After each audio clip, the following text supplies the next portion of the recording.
This is Stephen Tobolowsky, and you're listening to Fascination Street Podcast. Bing! You win! Yeah! AV in your ears, that's Ambush Van, giving you this audio visual down the most interesting street in the world. With my boy Steve, Fascination Street, you already know. Let's get it when you whip in the Fascination Street. What do you...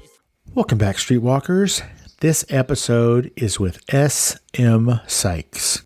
Scott Sykes is an author in the YA genre. He has a series of books out that he lovingly refers to as the Blue series. The first one in the series is Eyes of Blue, which came out in 2022. The second one is A Dim Blue, which came out in 2023. And 2024's third book in the series, Loss of Blue, came out June 10th everywhere. It turns out this was going to be a trilogy, but now it's not going to be because the story just needs to keep being told.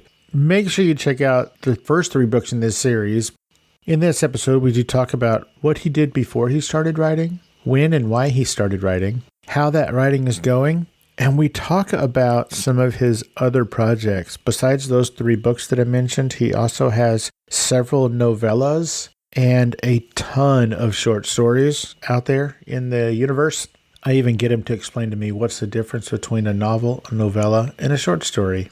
And of course, we talk a little bit about what he does in his various social media profiles. This, I believe, is Scott's first ever podcast appearance. So make sure you reach out and tell him how much you enjoyed listening to him on this episode. And this is my conversation with YA author S.M. Sykes. Prepare to be fascinated. Prepare to be fascinated.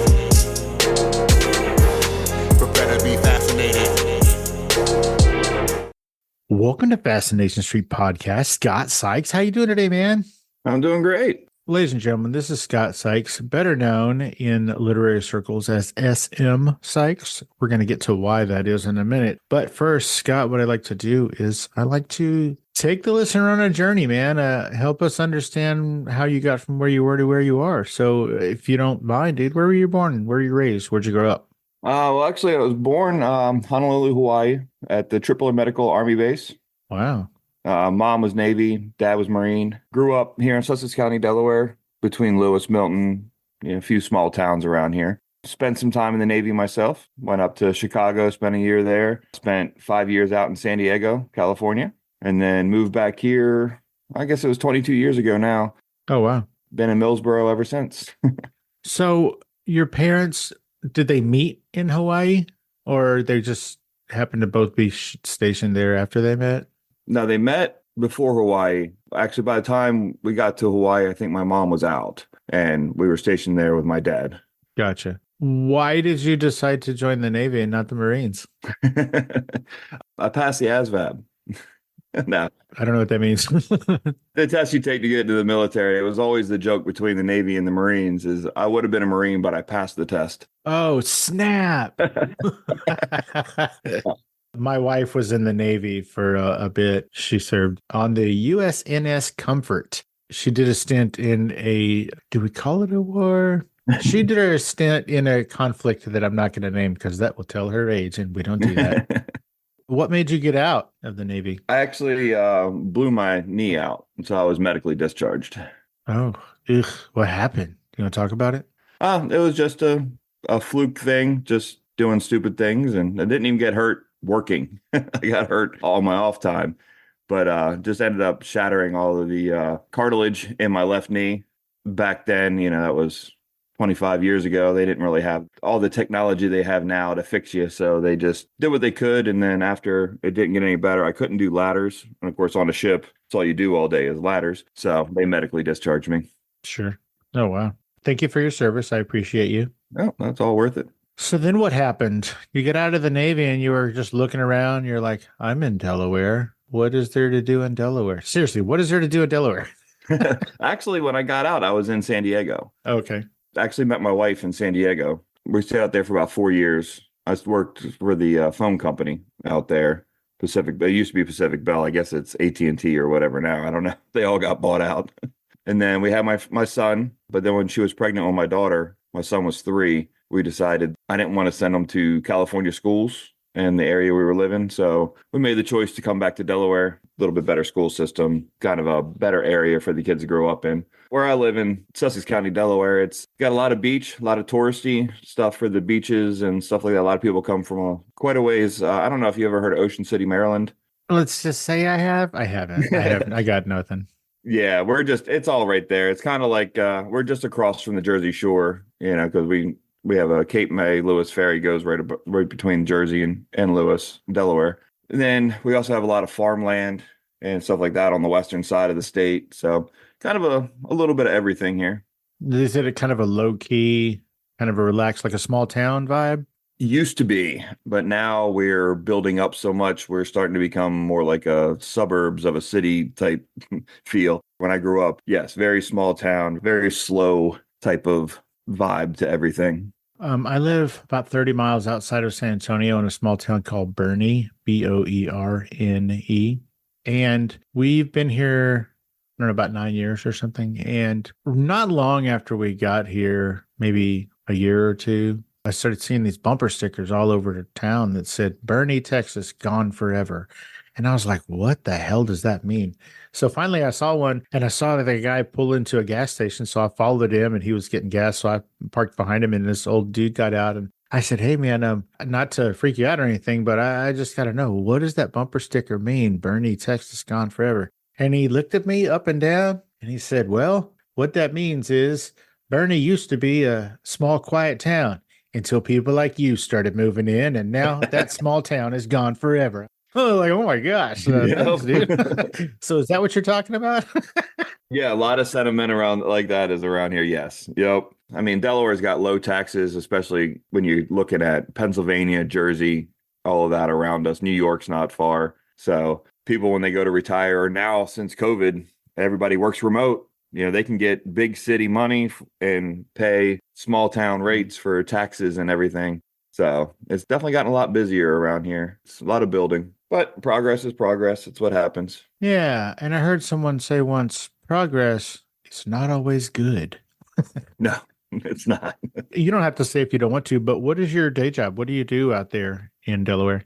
Well, funny enough, I work in home building. I work for one of the ones that are ruining everything. That's good stuff. Go where the money is. The building's going to happen if I work in it or not. So I might as well take my cut. That's hilarious. I had an actor friend whose dad told him that same thing about acting. He was like, hey, Dad, there's this project. I don't know if I should do it. And he said, was it going to get made if you do it or not? And he goes, yeah. He goes, might as well go get paid. Yep. As I mentioned at the top of the show, in literary circles, you're known as S.M. Sykes. Yep. Why the initials? Why S.M.? I don't know. It just kind of felt better than using my first name. When I first published the first book, I published it on Amazon KDP, so indie published, was not edited the greatest, just kind of seeing everything, wasn't sure if that's where I was going to go with anything or do anything with it. It's not that I didn't want my name associated with it, but I kind of wanted a separation between my everyday and what I did there. And that just kind of creates that separation. That makes sense. What was your first book? Eyes of Blue. So that was your first book. Okay. Yes. In 2018, you released the first part of a 3-part series. Is that correct? I finally published it in 2022, but I started it in 2018. Yep. Got you. And it is a 3-part series? Right now it's 3 parts. It was only supposed to be a trilogy, but when I finished Loss of Blue, the 3rd book, there's more story that has to come out. Oh, okay, cool. The first one was Eyes of Blue, and it came out in 2022. Yep. Followed very shortly after by A Dim Blue. Is that right? Yep, in 2023. Was that also 20? Yeah, they're all about a year apart. Okay. So on June 10th of this year, you released your 3rd book in the series, Loss of Blue. And spoiler alert, I just found out, guys, that's not the end of the story. Not quite. So before we get into that series of books and what that's about, what we're going to do, we're going to go to the Wayback Machine. Why writing? This is going to sound like a disrespectful question, but I don't mean it at all. This is how the question would read if I was asking it of myself. Okay. What made you think you could write? I didn't. All right. Great answer. Yeah, honestly, it just started back in 17, 18. Walking Dead was really big. and watching it with my son and my daughter. And we just, we would watch it in the afternoons, and we kind of talk about what doesn't make sense in the series, right? Like, So we're kind of picking it apart. yeah, somebody's recently dead and you can just shove a pencil through their skull. Like, that doesn't work, So we kind of got talking about that. And that's how I kind of came up with the creatures. What did your wife say about these conversations you're having with your children? Okay, so no, if you're going to put a pencil through someone's skull, it's going to have to be, wait, what? Well, luckily the kids were late teens by that point. So they weren't I'm going to edit that to say they were late toddlers. late at that toddlers. point. No, she's actually involved in all the conversations too. So She was like, I know, right? yeah. So that was kind of the basis of the creatures for it and everything. But then just one day a line got stuck in my head. The first lines in the book, running, again with the running, always with the running. And I don't know why, but it was stuck in my head for months. Like, it was kind of a real bad earworm. So I just started putting it down. As at work one day, I had some downtime. So I pulled the computer up and just started a Word file. And it just kind of grew from there. I'm not one that really kind of plans my books. I'm a pantser. I just kind of sit down and write what comes out. I write chronologically. What did you call it? A panzer? A pantser, yeah. What does that mean? Writing by the seat of your pants. Oh, snap. Stephen King has a book called On Writing. The way it looks on the title is Stephen King on Writing, but I think it's just called On Writing. Anyway, that's kind of what he said he does. He doesn't do an outline. He doesn't plan it out. He just kind of starts a story.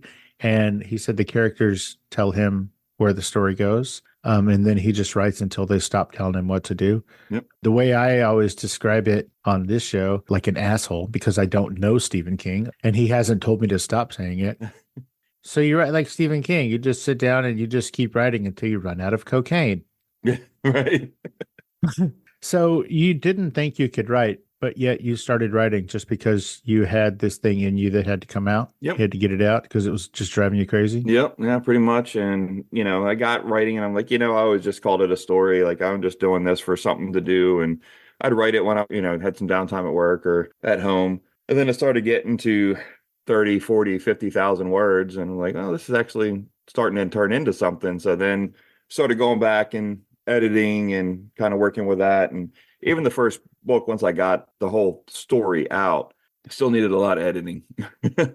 I had surgery on my back last year, so I was down for 3 months, and I actually went back and did like one final edit over the whole thing. So the new stuff out there is definitely better. Kind of progressed in that writing journey a little bit and went back. I've made my decision that I'm never editing it again. I'm done.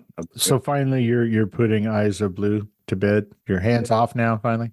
Yep. I am hands off. It is what it is. And we're going to go from there. Yeah, I've heard a lot of creative people say that a work is never done. You just have to let it go because you can rewrite forever, right? Mm-hmm. Yep. And I've heard that that's the same, whether it's music or visual art or, writing, whatever. Like, it's never done in the eyes of the creator. You just have to finally stop. Yeah. My wife and my son are visual artists. She paints and stuff. My son's a graphic artist. It's the same thing. Like, I have to tell him, like, you're done. It's good. Stop. Like, Yeah, if you keep going, you're going to mess it up. yep. So Eyes of Blue was your first one that you started writing and also the first one that you released, Yes. even though it was, a little bit of a time period there. Yep. Okay, so now we're going to talk about some of your other stuff. Message on the Wind. Mm-hmm. All these short stories and everything else comes after Eyes of Blue. Yeah. Eyes of Blue was the first thing I ever touched. I worked it all the way through. Then I started working on a dim blue. Wanted to take a break from a dim blue to kind of get out of that world for a little bit. And I started writing the novellas to kind of give me a break. It also, the novellas give me a chance to try a different writing style. Mm-hmm. Different topics, different style, the whole thing. Yep. I go from first person to third person, different stuff like that. Cause the whole blue series is all first person from the main characters. Just a way to, do I like to write in third person? Do I like to do the narrator? Or, just kind of gives me that way to kind of flow through different ones and see what I like. So what is the difference between a novel and a novella?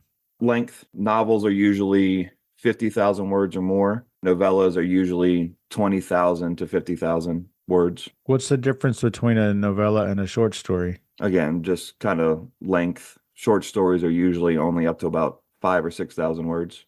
Okay. Hey, Streetwalkers, here's a word from our sponsors. Let's get back into it. Have you taken classes in writing? I have not.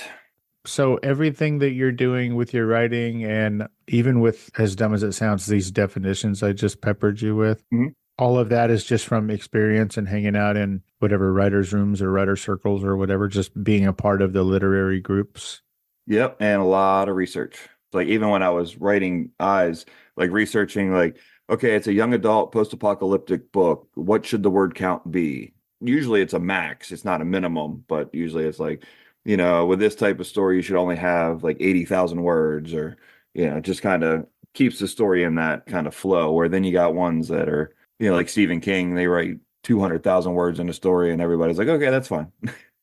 Yeah, he writes 200,000 words and then there's no ending. Yeah. Are we calling it the Blue series? Is that what we call it? Yes. Yep. Message on the Wind. This is a novella? Yes. So you started writing novellas just to pivot, just to do a little something different, give you a rest from the Blue series and the apocalyptic whatevers. Are all of your other stories novellas, or are some short stories as well? Everything that's published are all novellas besides the Blue series, which are the novels. So like It's My Body, I'll Haunt It If I Want To. Yes, that is a novella. Yep. And Life of a Lycanthrope, also a novella. Yep, also a novella. That one's the shortest. It's like 20,000 words. Oh, lazy. So there is a website / an app called Medium. Mm-hmm. I've never heard of this until I did a little bit of research on you. What is Medium? It's a writer's, actually, it's not even really necessarily writers, but it's a blogger's website. You can create blogs for free, put them out there. You can do your blogs or whatever else, you throw them out there, whatever. But it gives you a free platform to put them on. Got you. If I understand correctly, you have a ton of short stories on that site. Yes. I mean, like a ton. Yes. There's like 30. Yeah, I was going to say there's like 30 on there. It's nuts. Why did you decide to do that? Just another place to deposit stuff?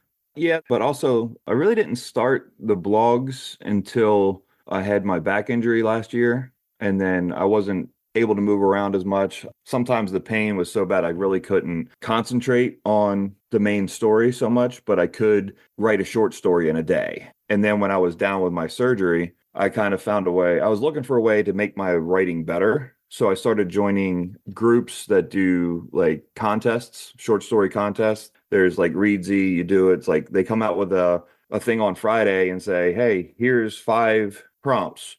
Write a 2,000 word story by next Friday. And then you put it in and it gets voted on. And then the next week you find out who wins. There's a couple others. I put in for a lot of them because you got a lot of feedback from other writers, not necessarily readers or editors or other people. It was all the people that were writing the stories also vote and edit and give you some good feedback on your stories. So I was able to kind of like move my writing forward a little bit with peer review. Gotcha. So a lot of my short stories kind of come from that type of stuff. Okay. There's a thing, most of my listeners probably won't be familiar with this, but if you will, there's a thing called NaNoWriMo. Are you familiar with that? I've heard it. NaNoWriMo is like NaNoWriMo. Basically, it stands for National Novel Writing Month or something like that. NaNoWriMo. Yeah, National Novel Writing Month. And so what it is I don't remember which month or whatever, but this is a huge millions of people group. It's all across social media. And I'm sure there's groups and on Facebook and whatnot, but it's a way for authors to kind of nurture each other in that they take a month and it's like, okay, tomorrow's the 1st. Are you guys ready? We're going to write a whole novel in 1 month, not together, just individually. Right. Yeah. Checking on each other's word counts, pushing people to write a little bit more. Exactly. Yeah. So NaNoWriMo. So it's a thing where people write a whole novel in a month. It doesn't have to be good and it doesn't have to be edited. It's just get it all out there. Because everybody says, getting started is the hardest part. And little challenges like the one that you were talking about with the short stories, they allow people to actually get something on paper. And then later you can decide what to do with it. You can edit it. You can shorten it. You can keep going with it. You can set it on fire, whatever you want to do.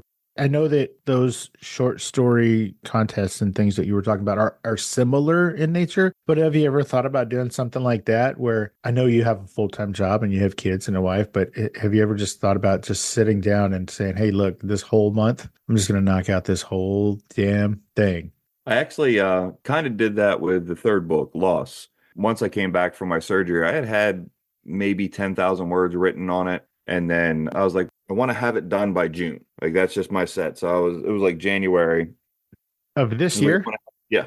Okay. Yep. It was January this year. I was like, I want to have it done by June, which means I have to have it written by March so we can edit it in April and then put it all together and make sure it's good in May so I can release it in June. And I actually ended up writing, it was a little more than a month, but January and February I had the story written.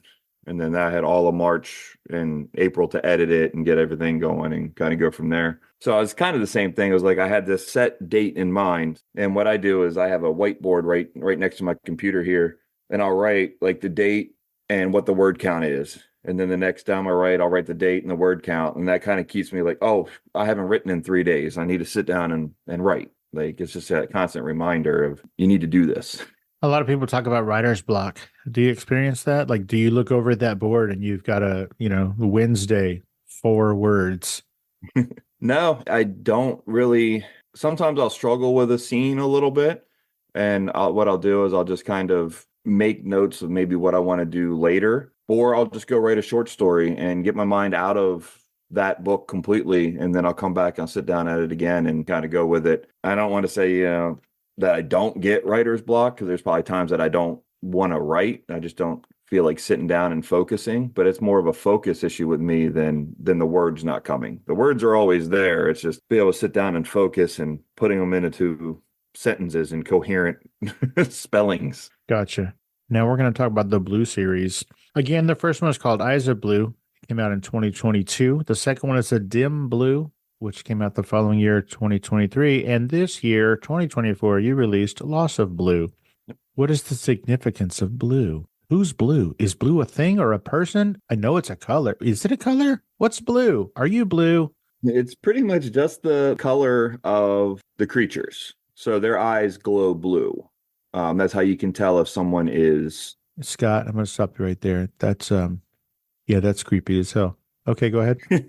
So the whole thing comes from an alien spore that's blue, but when it is in the human body and the human body dies, it reanimates the body. So they're kind of zombie-like, but not real zombies, but it makes their eyes glow. Their eyes glow blue. That's how Eyes of Blue became the title. And so once they did that, the titles kind of hint to what happens in the book. Once you read it, you can go, okay, that's where the title came from. It doesn't really give it away just reading the title. But in the second book, it's not the same main character. It's her brother. Okay.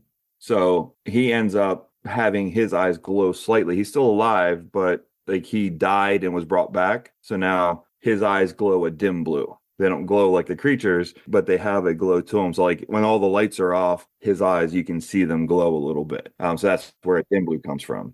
Loss of Blue. There's a couple different reasons for the loss, but the main thing is that the whole point of that story is they're trying to kill the spores to cleanse the earth, basically. So it'd be the loss of the blue spores and then the glowing eyes and all of that.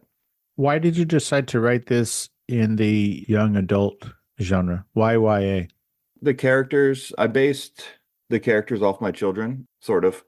Ava, the main character in the first book, is 17. So I kind of wrote it of how a 17-year-old kind of thinks and talks. A 17-year-old girl? Yes, 17-year-old girl. So you're pretty adept at the thinking of a 17-year-old girl. That's awesome. Yeah, my daughter is very highly based on a lot of the mannerisms and speech patterns are based on her. How does she feel about that? She likes it. Yeah. She's never actually read the book, but she's heard a lot. That sounds like all the children I know. Yeah. My kids don't listen to my show and they're in their 30s. Yeah, she does a lot of audiobooks. So I'm actually coming out with an audiobook soon. I told her, I said, well, now you got to listen to it. You don't have any excuses anymore. So you're going to release Eyes of Blue as an audiobook soon? Yep, it's being worked on right now. Who's recording it? Sky Alley. I got hooked up with somebody through Gary Spangler through Instagram. He wanted to do the audiobook, but I was like, I need a female voice. So he hooked me up with her. Maybe is he going to do the second one since it's the brother? Yep. Oh, cool. That's the plan. If we decide to move forward with that, just got to kind of see how the first one does. Sure. I would imagine that's a lengthy process. Yeah, it can be. Why did you decide to do an audiobook specifically so that your daughter won't have an excuse to not read the book? Sort of, yeah. But because it is YA, I see a lot of kids listen to books now. They listen to them on the bus, they listen to them while they're going to sports or whatever. I figure I'm missing a lot of the audience that I'm going after with the book by not having it on audio. So it was a matter of wanting to take the time to put it all together and shell out the money for it and kind of see if it was going to be worth it. But I think I'm missing a real big section of that young adult era without having an audiobook. Because like I say, a lot of kids nowadays just don't read, they listen. Yeah. Like I said, my kids are in their 30s. My daughter, she will buy an actual Dead Tree version of a book and then she'll blow through it, the whole thing in a weekend. It's insane. I keep telling her she just needs to have a library card. She doesn't need to buy books because she goes through them too fast. Even when she was a kid, like there was one of the Harry Potter books, one of the later ones, that was thicker than the Bible. Yeah. She was on a cross country trip from like Texas to California. Somebody else was driving. And I don't know, it took like, because, they stayed at hotels and stuff, I guess, or whatever. But it took like 2 or 3 days to get from Texas to California. And by the time she got there, she was done with the whole book. I was thinking, Jesus, you don't need to own books, girlfriend. You just need to borrow them. Yeah. Or tell them the next day and grab another couple. Yeah. And my son, he is nonstop listening to audiobooks, like you said, like whatever. If he's driving, if he's working, whatever. If he's playing video games, he's just listening to an audiobook. So right there with you, dude, go get that money on the audiobooks and go get that audience, more importantly. Yep. How big does this have to get before you quit your job? Is that even a consideration, or you're just like, this is a side thing? Yeah, it's the side thing. Like, people have said something to me about that. And I don't know if I want it to be my full time. It's a lot of pressure, right? Yeah, you got the deadlines and this book has to do good. I just feel like that may take away from the writing. And then now it's your job. Do I feel like sitting down and writing today? Plus, I'm an outdoor person for the most part. I like even my job, like I'm in the field. So I'm outside, I'm driving around, I'm moving from place to place. To have my job be sitting here at this. And now, granted, I can write from anywhere. Sure. So I could travel, I could go to the beach, I can do all that. But then that's all that distraction added that takes away from the actual writing. Sure. So I don't know if I ever really kind of want it to be. If it makes a lot of money on the side and I can continue doing it on the side, then hey, that's great. Maybe I retire early, but don't necessarily make it my full-time job. That makes sense. I heard somebody, it was a movie called, golly, I can never remember the name of the movie.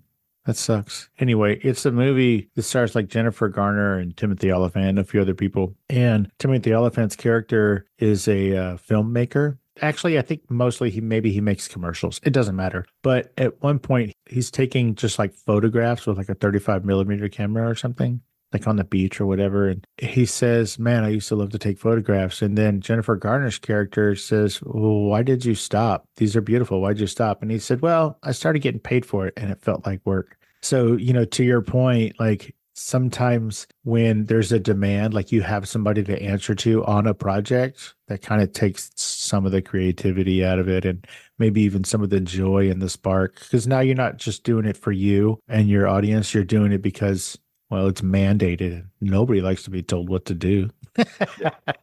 Yep. I saw recently on your Instagram, and I mean very recently, sometimes you do book review videos. That was the first one this morning. Oh, okay. That was an hour ago. That's pretty recent. How often do you review books at all on Instagram?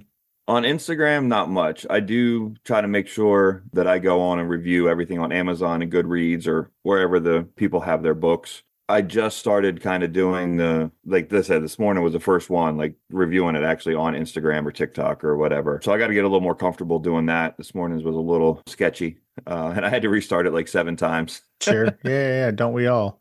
I have a little bit of a platform, not much, but it's gaining traction. So I just want to kind of help out the other indie authors and stuff that I read. I pretty much only read indie authors now. Every once in a while, I'll pick up, a James Patterson or a Reardon book. But for the most part, I go to cons and stuff like that. And I pick up all these great looking indie books from the people there. And so that's pretty much what I've been reading. So I'm just trying to pay it forward. If I don't take the time to review them, how do I expect somebody to read my book and take the time to review me? Kind of my thought process. That makes sense. It'd be kind of selfish, right? If you didn't.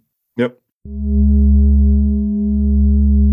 Hey, Streetwalkers, here's a word from our sponsors. Let's get back into it. I heard you mention TikTok. Yep. You're on TikTok, bro. Look, between you and me and nobody else is listening, we're both too old to be on TikTok. Yeah. And if I understand correctly, unless I did the search function wrong, which could very well be, do you have 2 accounts on TikTok? Yes. I have my personal account and I have my author account. Why did you decide to join TikTok? It is, again, more based because of the YA of my books, looking for the young adults. That's where I'm going to connect with them to get my book out to that audience. Facebook's not going to get to the 16, 17-year-old. You could get to their grandparents on Facebook. Yeah, their grandparents might buy the book for them for Christmas. All my friends hang out on Facebook. I know that I'm not going to reach them if all of my friends are on Facebook. So that's why I started TikTok. And I actually, getting into it, TikTok's fun. Like that short little 15, 30-second video of nonsense half the time. I do a lot of dumb stuff about, memes and writing and stuff like that. Every once in a while, I'll get on there and talk something serious. Like, I think it was, Wednesday. I was on there because I went out and I'm actually getting my books into an indie bookstore near me. So I talked about their store and the fact that I talked to the owner that day, and it was just really cool. As soon as I went in and talked to her, she's like, oh, yeah, no, this fills a niche that we need, and was really happy about ordering the book and putting it up there, wants me to come in and do a signing. And so, like, every once in a while, I'll get on there and actually talk about my writing and stuff like that. But most of the time, it's just looking for likes, looking to people to look at my page and click on my link. How's that working so far, do you think? It's not bad. I mean, I've really only been doing it for about 3 months, and I'm over 1,000 followers. And I blew up like one weekend big. Like, I went into the weekend with 38 followers, and I'd been there for a month. By the end of that weekend, I was over 200. By the end of the next week, I was at 500. By the end of the week after that, I was over 1,000. What do you think did it? Was it a hashtag that you did? Was it your content? What do you think it was? I started really interacting with other people on TikTok. How do you interact with people on TikTok?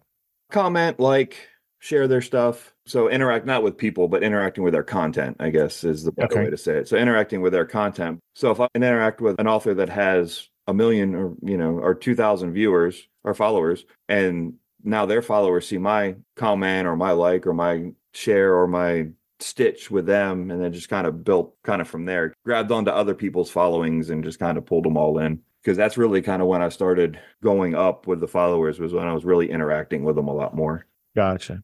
Do you notice that it's kind of the same with Instagram, or do you think Instagram is a little different? Yeah, it's pretty much the same with Instagram. The more I interact and comment and like on other stuff, the more I see my followers grow. I'm not really gotten the hashtag thing down too well, I don't think. Well, what's really funny is that, at least at the beginning, with SEO, what it is, all of the platforms were really pushing hashtags really hard. But I don't think those even work anymore. Like, if you go into any of the social medias and you just search for a word, let's just say you just search for the word Sykes. You don't have to put a hashtag in it. It's already going to find everything that has the word Sykes in it, whether it's hashtagged or not. So I'm not even sure those work anymore. I think they've kind of gotten away from it. Yeah, I think some other people are like, oh, we got to make sure you write something in. That doesn't work, because sometimes I write something in and I get less views than the times I just throw the video out there. It's kind of weird, right? It's so willy-nilly. Yeah, I don't understand the algorithm. I think I said it earlier, but we're old, bro. I can't figure this stuff out. Yep. Scott, we've talked about your social media, but we didn't say what it was. Tell everybody where they can find you on the various social medias. Instagram and TikTok, it's at SM Sykes Author. And Facebook, I made it difficult because it's S.M. Sykes Author. Sure, yeah, make it hard for the geezers. Yeah, but that was my first one that I set up. And then after that, I was like, that's kind of dumb. So let me set it up without the periods in there. But they're all pretty much easy. Just SM Sykes Author. That's where everything is. And now I know I said that, well, you only did the one, but you do video book reviews on Instagram. What can people expect to find when they go search you out on the social medias? What do you do? TikTok dances? No, I'm not on camera very often. I keep this face off camera because that tends to get better views. When the face is on, they're like, yeah, no. You don't have to tell me, bro. That's why this is an audio podcast. I mean, look at this. I do a lot of stuff like on CapCut, a green screen that's funny, and I'll turn it into something with either about my books or about writing in general. Like I had one the other day, didn't do well because TikTok said it wasn't for your page because it was boring or whatever their AI wanted to say. They're like, for your page, nah, this is boring as hell, man. It was like Stewie sitting there eating breakfast, and he had this thought bubble pop up. And the thought bubble you can add a picture into. And it's had a picture in it, and I had it like, you should be writing. And then he kind of like, go away. And then it comes up again. It's like, oh, look at this great idea. Go away. And then he gets up and he just starts beating the thought cloud to death. But just something like that. Like that's how writing is to me. Like I'm sitting here doing something mundane or trying to do work or whatever. And these ideas are just here, or, hey, that guilt of, hey, you haven't written in a day or two. But that's kind of what my stuff on social media is about. Just either the writing journey or different things that happen with my book. What's CapCut? It's a app that you can use for TikTok. It has like green screen stuff behind it. If you see it in your reels and stuff too, where it looks like a movie scene is over top of a picture or something, CapCut does that. They have all that green screen stuff. So you can take Ewan McGregor and put it over top of your picture or something. Gotcha. Just an easy cheat. Oh, okay. Cool. Like I said, I'm old. I'm unfamiliar with all these newfangled apps and things. Oh, the last 3 months has been a lot. That's when I really started my marketing. And it's almost felt like a full-time job, just learning how to do all of this stuff on top of, besides doing it. Right. Always finding something new. Why did you decide these last 3 months to really kick it into overdrive with promoting your stuff? Really wanted to start promoting the series now, because when I started it, I thought Lost was going to be the end of the trilogy. Because even when I finished writing the book, I was like, okay, that's it. Like, it's done. So that story's over. So I was like, well, now that I have the whole series, as a reader, sometimes I hate like when a book comes out and you read it and you're like, you got to wait 2 years for the next book to come out. So I was kind of like, I want at least my first set. I want the whole trilogy to come out. And then I'm really going to put some effort into it. Yeah, tell it to that a-hole that created Game of Thrones. And everybody's still waiting for that last book. Yep. The other thing was, so my daughter graduated from college in December. She graduated a semester early. So now instead of paying for her college, I dropped that money on my marketing and my books. So it just kind of came out perfectly with, I had the money to put into the marketing and kind of do everything. And the third book was coming out. So it was just kind of that perfect storm. Congratulations on getting a kid through college. That is no easy feat, my friend. No. I think that every time they have a graduation for college, they should just have the parents up there. Yeah, like what are the kids? Kids don't care about walking. The parents should come up and get the congratulatories. That's right. Plus, I mean, that's when you get a raise, bro. Yeah.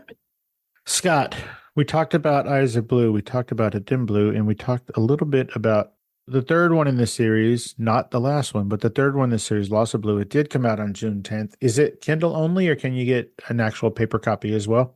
No, it'll be paperback.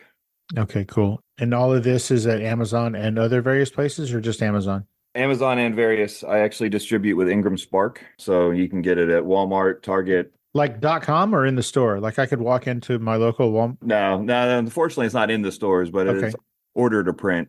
Okay. It's on their websites. Thrift Books carries it. There's some guy on eBay that is selling my books. Nice. Thanks, that guy. Yeah. It'll be in all those major stores because I distribute through Ingram Spark. Yep. Oh, fantastic. Well, Scott, as we're heading out, is there anything we didn't talk about or I didn't ask you about that you specifically wanted to talk about today? Did we cover the big bits, the main parts? Yeah. No, everything looks good to me. I've never done one of these before, so I wasn't sure what to expect, to be honest with you. What else do you have planned for marketing? I know that you have been working with these apps and these social medias, and apparently you're going to start doing in-person book signings all around the Eastern Seaboard, is what I'm going to say. Yeah, hopefully. Yep. What else you got? What are you going to do to help promote this book? You're going to get a tattoo on your face? What are you going to do? No, not doing that. Now that we're getting into the summer and stuff, so I'm doing a lot of local fairs and conventions. Trying to do like one convention a month, get my book out there, get in front of people. Oh, Jesus. That sounds daunting as hell. Like that sounds like a lot of work, just that. Yeah, it's probably going to be, and we'll see how much I can keep it up, kind of see how that goes. But I did get into a big one. Kind of my first AuthorCon I went to was Scares for Care. It's in Williamsburg. It's a horror con. It used to be a film and they made it books now. 40, 50, 60. There was a lot of people there selling their books, but I kind of got in there. And that's actually where I met J.E. Pittman for that Pandora Squad, the review I did this morning. But they just opened up next year's in March, and that's a 3-day con. And I actually got into that one. That'll be my first like really big con. I know it's a ways out. Initially, you just went as a patron, and then Yep. next year you're gonna go as a booth. Yeah, I wanted to kind of see what to expect. I didn't know what to expect. We were there for 3 days, just kind of checking everything out. One of my wife's favorite authors, Sherilyn Kenyon, was there. That's how we knew about it. So we went there and did all that. Met a couple cool people, a lot of writers, a lot of good advice for somebody like me just getting started. So it was really cool. So next year I'll be on the other side, hopefully be able to give some advice to somebody else. Well, since you've never done a podcast interview before, how about this? People are going to ask you this every single time you do any kind of interview. So I'm going to be the first one to annoy the shit out of you with this dumbass question. Okay. You talked about advice just now that you got at that convention. What advice would you give to somebody who's just starting to write? Write. Just write. That's great advice. That's the biggest thing is the first draft is always going to be junk. Don't edit it. Just write it out, story beginning to end. And once you finish it, you look at it, go, yep, that's the story. Now go back and rewrite it 3 different times. But the thing is, you got to write it. I had a friend of mine actually 2 weekends ago. She had started writing a book like 4 years ago, and she got writer's block and put it down. And that's what I told her. I was like, just write. It doesn't even have to be cohesive. Just write. When you go back to edit, that's when you put all that stuff back together. So you just got to get the story down. That's what I did. And it took me 5 years to do it, or 4 years to do it the first time before I actually started editing or doing. But just write it out, get it down however you want to. Some people write on paper. Some people, I only do computer because I can't read my own handwriting. Sure. So I would never get a book out of what I wrote down, and because I would never know what I said. But yeah, that's the only advice I could give. I love it. I also write like a left-handed kindergarten doctor. I think that's great advice. I think that are wonderful words to go out on.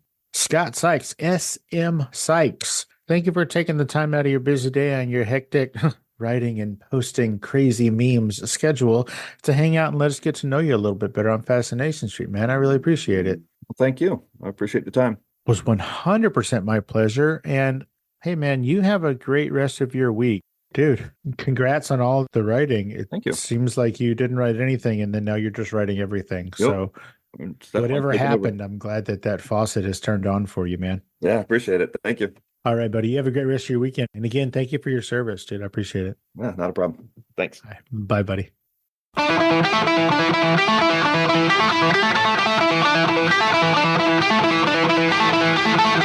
Opening music is the song FSP Theme, written, performed, and provided by Ambush Vin. Closing music is from the song Say My Name off the 2021 album Underdog Anthems, used with permission from Jax Hollow. If you like the show, tell a friend, subscribe, and rate and review the show on iTunes and wherever else you download podcasts. Don't forget to subscribe to my YouTube channel. All the episodes are available there as well. Check me out on Vero at Fascination Street Pod and TikTok at Fascination Street Pod. And again, thanks for listening.